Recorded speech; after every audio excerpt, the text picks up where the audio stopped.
C'était prévisible vu que il avait déclaré coupable, hein.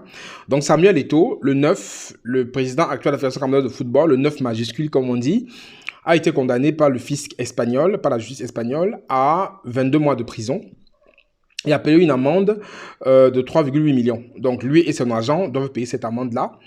Et après Cristiano Ronaldo, après Lionel Messi, c'est autour de Samuel Eto'o. Après, je pense qu'il y a d'autres aussi qui sont passés par là. Mais ça veut dire que le fisc espagnol ne blague pas, il est très strict. Donc, qu'est-ce qu'on reproche à Samuel Eto'o? Pourquoi est-ce qu'il a été condamné? Donc, je vais vous lire ce qu'il a été condamné pour ne pas avoir raconté des conneries.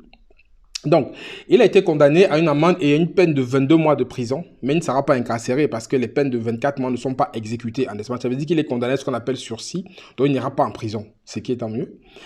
Et en fait, le montant en fait de l'amende que devra payer le joueur n'a pas été communiqué par le tribunal, mais il s'élève à environ 1,8 million d'euros. Donc ça veut dire qu'il doit payer 1,8 million d'euros environ dans les sommes qu'on lui réclame.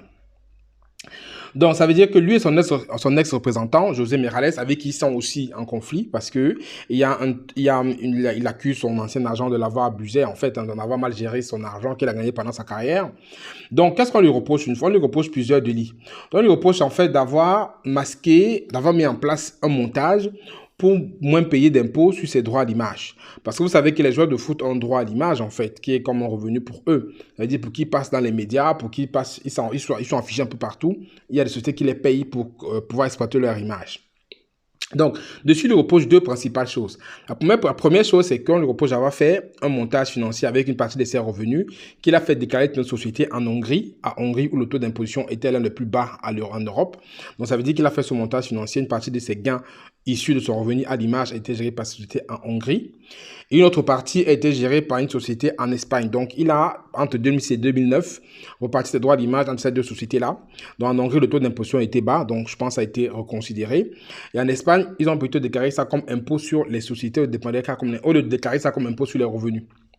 Mais ça, l'impôt sur les sociétés est plus bas que l'impôt sur le revenu dans ce cas de figure. Donc, ça veut dire qu'il a lésé le fisc parce qu'il n'a pas déclaré ça au juste titre auquel il devait être déclaré. Donc, au vu de ces principaux éléments qui ont été relevés par le fisc, ils l'ont donc condamné. Il a donc reconnu coupable parce que, Eto'o a même plaidé coupable, hein, parce qu'il a dit à l'époque qu'il a toujours fait ce que son agent, qu'il appelait son papa, lui a toujours demandé de faire. Donc, ça veut dire en fait que c'est son agent qui a fait ses montages financiers à l'époque, dont il se voit un peu comme une victime. Donc, je ne sais pas ce que vous en pensez. Moi, je pense que oui, effectivement, il est un peu comme une victime parce que ces joueurs de foot-là, quand ils sont dans leur carrière, quand ils sont dans leur truc, ils ne vivent que pour leur sport.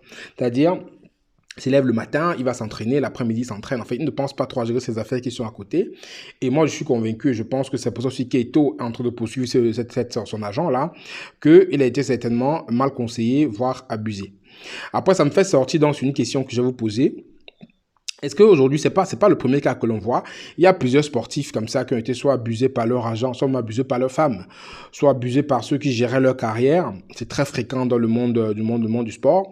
On a encore vu là de Couré, le sportif qui a fini une carrière d'athlétisme et qui n'avait même pas une seule maison. Il pensait qu'il avait fait un montage financier pour acquérir plusieurs maisons, mais quand il a fini sa carrière, il s'est rendu compte que c'était ses proches et ses agents qui étaient propriétaires effectivement de ces maisons, donc une vraie arnaque.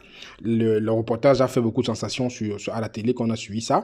On a encore vu le cas du joueur sénégalais en Angleterre qui a fini sa carrière complètement ruinée parce que sa femme était plutôt elle qui gérait tout l'argent et quand elle a terminé, elle n'avait plus rien. Donc, ça veut dire que ces joueurs-là, est-ce que la question que je vais poser pour sortir, est-ce qu'ils doivent plutôt penser à peut-être augmenter leur capacité de formation et de comprendre certains aspects liés à leur gestion de carrière? Ou est-ce qu'ils doivent que s'entourer peut-être des personnes comme Mbappé ou d'autres joueurs, vraiment de personnes très proches de la famille, peut-être le frère, peut-être la soeur, peut-être le père, peut-être la mère. Donc, est-ce que vous pensez que c'est un joueur de foot sous cet entourage d'être revu peut-être? Parce que ce n'est pas la première fois que on voit quelqu'un qui s'est fait abuser, hein, Samuel Eto'o clairement, d'après les dires, il s'est fait abuser par cet agent-là. Donc moi, je sors dessus. Qu'est-ce que vous pensez de ça? Un, d'abord, vous pensez quoi de cette condamnation? Et de deux, est-ce que vous pensez que les joueurs de foot doivent encore, pour ceux qui sont en activité, essayer de mieux regarder leur affaire pour éviter de se faire justement abuser et subir des convenus comme Eto'o subit aujourd'hui et d'autres sportifs aussi. Donc c'est une info que je partage avec vous, c'est une info qui est triste hein, pour le football camerounais d'avoir quoi qu'on a condamné le président, mais on est quand même heureux parce qu'il n'ira pas, il va pas exécuter cette peine-là, il va continuer à pouvoir exercer en tant que président de la FECAFOOT et vaquer librement à ses occupations. Cependant, il a une forte amende à payer qu'il a accepté qu'il devait payer. Donc voilà, mettez-moi en commentaire ce que vous en pensez. C'est juste une info que je vais vous passer aujourd'hui parce qu'elle vient juste d'arriver et elle est un peu relayée. Je veux aussi que vous ayez l'information. C'est Franck Kenya, à très bientôt. Ciao, ciao.